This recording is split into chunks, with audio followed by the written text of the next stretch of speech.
Hello বন্ধুরা, বিকেলের নাস্তায় ছোট খিদের বড় সমাধান। এখন আমরা তৈরি করবো ব্যাট পাকোড়া। পাকোড়া বানানোর জন্য ডো তৈরি করে নিব। 1 কাপ বেসন,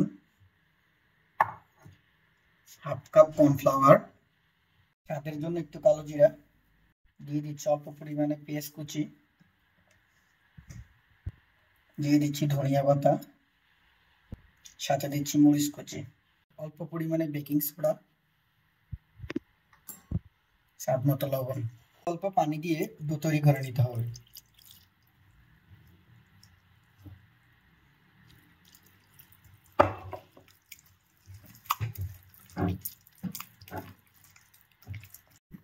পাউরুটিগুলোর ভিতরে ব্যাটার লাগিয়ে নিতে হবে। ভালো করে ব্যাটার লাগিয়ে গরম তেলে ছেড়ে দিতে হবে।